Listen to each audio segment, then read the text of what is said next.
Welcome to Watch This Space. I'm NASA Administrator Jim Bridenstine, and today we're going to visit the historic Launch Complex 39A, where we launched all of our moon missions and even some space shuttle missions.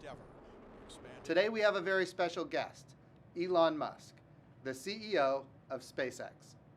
We are at the Kennedy Space Center at Launch Complex 39A, which is a very historic, I would say, not just launch complex, but a very historic monument for our country. From this launch complex, we launched all of our missions to the moon.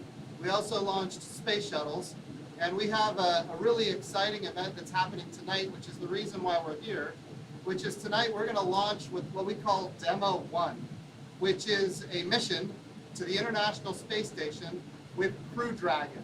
In other words, it's not crewed, but it is a test flight going all the way to the International Space Station. Now, where we are right now on Launch Complex 39A, we're on what we call the crew arm, which is the way the astronauts are actually going to get to the capsule so that they can fly to the International Space Station. Now, that's not going to happen tonight, but tonight we're going to test the vehicle, all components of the vehicle. And I am thrilled and honored to be here at this very historic site with Elon Musk, who has been an amazing partner for NASA for all of the years to get us to this point where what we want to do this year is launch American astronauts on American rockets from American soil. And getting to this point, as you and I have talked, was not something that came easy.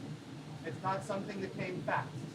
But step by step, you have gotten us to the point where we're ready almost to take that next step. I'd like to start just by asking you, the story that is out there is that there was a time in your life when you made a trip to Russia, and your intent was actually to buy, I guess, an excess intercontinental ballistic missile. Yeah, without the nuke. Without the nuke, right? Yeah. Without the nuke, that's a good point. Yeah, that's extra. Yeah, that's extra, right. So tell me about why you were there, and ultimately how it resulted in this moment right now. Sure. Well, originally I was not going to start a rocket company. I really wanted us to become a spacefaring civilization and a multi-planet species. And I thought if there's something I could do to get the public excited about sending people to Mars and maybe having a permanent base on the moon, I wanted to do a philanthropic mission to send a small greenhouse to the surface of Mars, so you'd have this amazing shot of green plants on a red background. And I thought that would really inspire the public. And if the public got inspired about sending life to Mars, then they would tell their senators and congressmen to appropriate more money for NASA so that we could do that. So my initial goal was actually just to increase NASA's budget. And then what I found was that, first of all, the Russians really wanted to charge me way more than I could afford. They wanted to charge me more money than I had to do the philanthropic mission. And so that was not really being an option. And I thought, well, is there any way to make a lower cost and especially a reusable rocket system in the U.S.? And so I just read every book I possibly could on rocket engineering and decided to try giving it a go, essentially to give NASA more options, more sort of technology, like more technology horses in the stable, essentially, to use in order to get humanity into space and become a multi-planet species. And you started with a much smaller rocket, the Falcon 1. And was your goal at that point, when you started with Falcon 1, to get to the point where we had 9 engines for Falcon 9? Was that your goal at that time? When I started SpaceX, I only thought there was maybe a 10% chance of getting Falcon 1 to orbit. I did not at all think that this would happen. So this was for sure a dream come true. But I literally at the time I didn't know anything about rockets, and I've been the chief engineer of SpaceX since day one, and I don't really know anything about rockets, which is why the first 3 rockets failed. Right. And then so the first 3 Falcon 1s for SpaceX were failures. Yes. And then tell me about the fourth one. The fourth one, so I'd actually only had enough money for 3 flights. So I had no more money left, but we managed the team sort of rallied, and we managed to put together enough spare parts to do a 4th launch, and that 4th launch was successful. And And then So what would have happened if it wasn't successful? SpaceX would have died. So we would not be here right now, at this moment, getting ready to launch Crew Dragon to the International System. Wow, that's an amazing story of taking a risk and actually coming out on top and enabling not just you and SpaceX, but enabling the United States of America to come to this very critical point in American history. Absolutely, and I'd just like to express a great appreciation for NASA and acknowledge the debt that SpaceX owes NASA in developing all of the rocket. The rocket technology that we built our rockets on was developed by NASA over many decades, and we without that, SpaceX would not have been possible. And then shortly after our first success, NASA gave us a critical contract to resupply the space station with cargo, and that was also fundamental to SpaceX's success. And without NASA support, SpaceX wouldn't be here. So thank you. Well, it was long before my time, but I'd just like to thank NASA. Yeah, thank the United States of America for supporting this really amazing opportunity.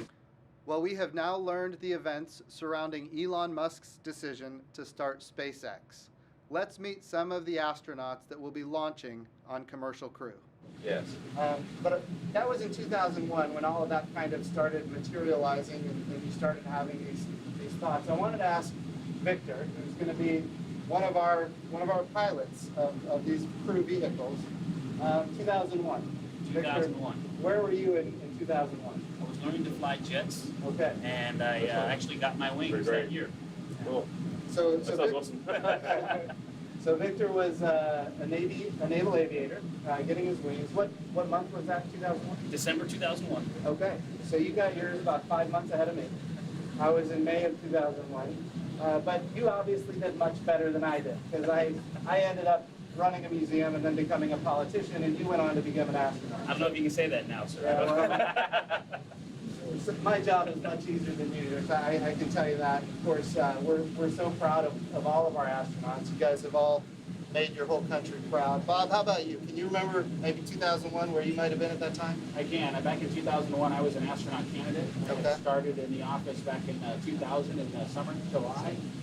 So just getting my first chance to come down here to Kennedy and strap crews in. I was just getting started as a big crusader. Yep. One of the astronauts that operated the space shuttles before the crew came to strap in and collected them after they landed the space shuttle. So. And your background before that, you were an Air Force flight test engineer. Correct. I'm an Air Force flight test engineer, still active duty in the Air Force. I worked the F-22 program after test pilot school, and then worked in a research lab at Eglin Air Force Base prior to that. So it's amazing to think about where everybody was at these different times and how it all comes together at this one moment. In 2019, we're gonna make it happen. I never would have thought this would have happened. I would have given it less than a 1% chance. Yeah, it is really amazing. Yeah. Doug, how about you in 2001? Well, I'm a classmate of Bob, so Okay. we were selected in 2000 as astronauts, and so we were still astronaut candidates, just kind of learning our new trade. So kind of hard to believe you just got your wings. We were already astronauts by then, or at least almost astronauts. We were working towards being full-fledged astronauts. But yeah, it's amazing how far we've come in that short amount of time. How about you, Mike? 2001, that's a long time ago.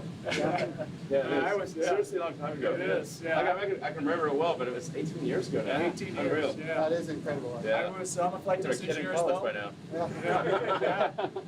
Flight test engineer as well in the Air Force, and it was in Canada, Cold Lake, Alberta. I was on exchange at their flight test center testing the Canadian jets. Yeah, awesome. Yeah. So right now, inside the Crew Dragon for tonight's launch is I don't want to call him or her a dummy. I know. I was trying to avoid the use of the word dummy. Tell me what we call the I guess synthetic person. Anthropometric test article. There you go. Yeah.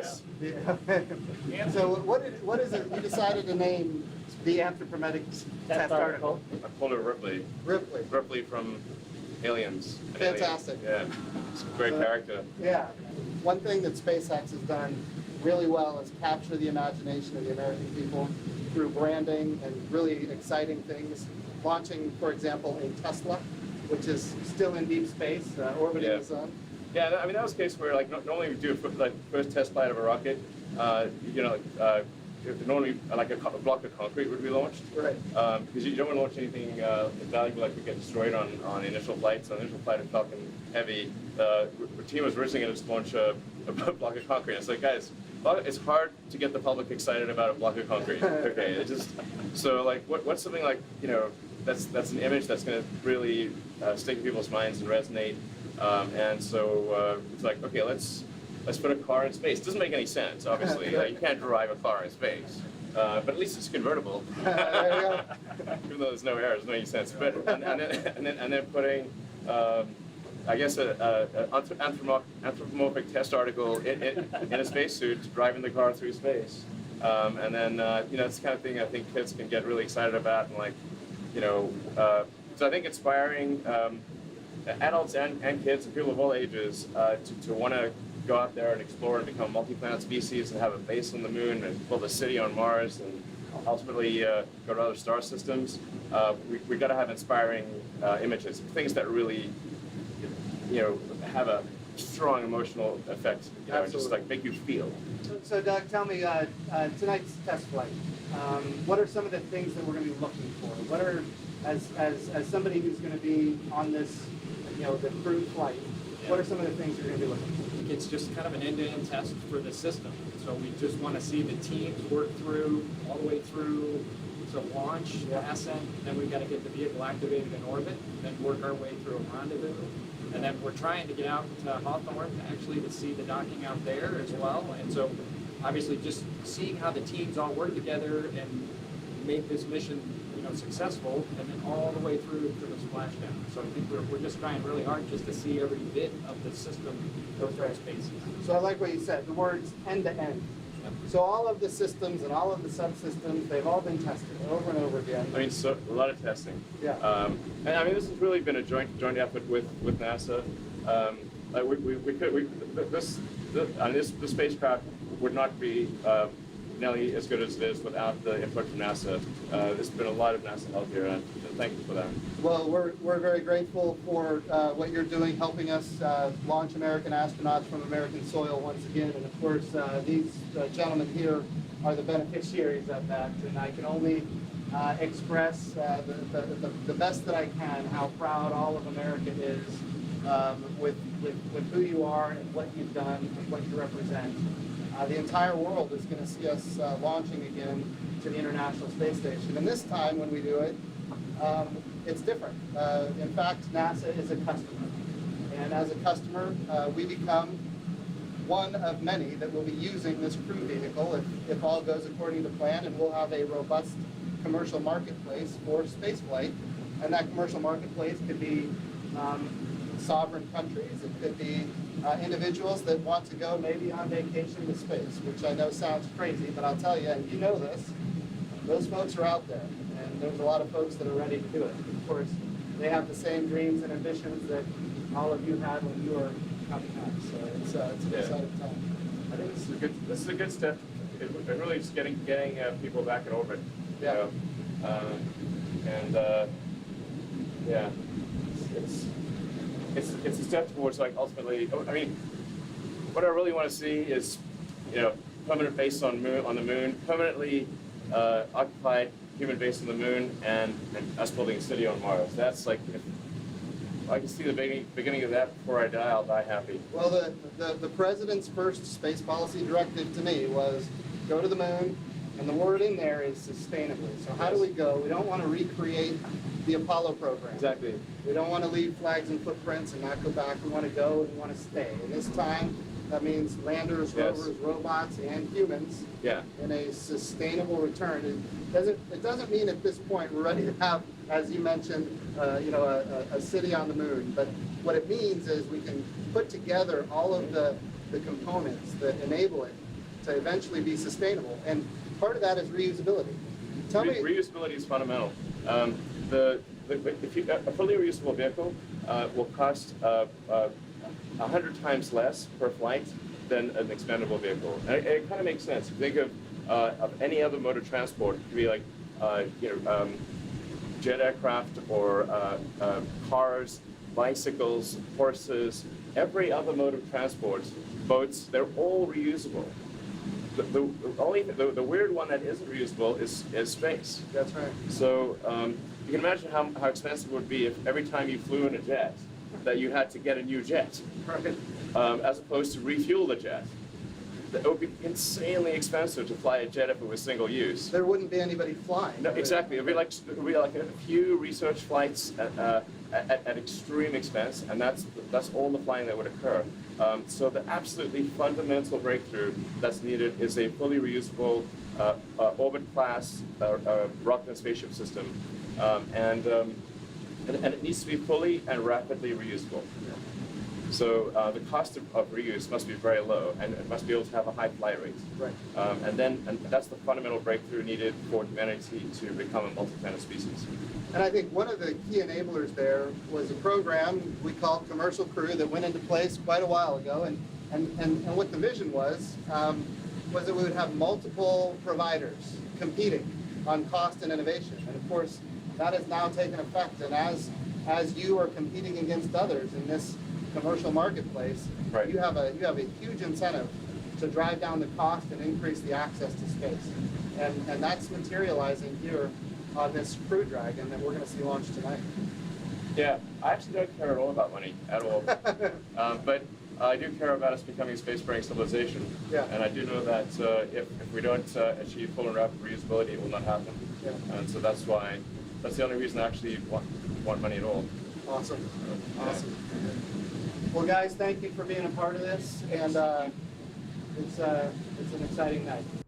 Well, thank you for watching Watch This Space. I'm NASA Administrator Jim Bridenstine. You can follow me on Twitter @Jim Bridenstine.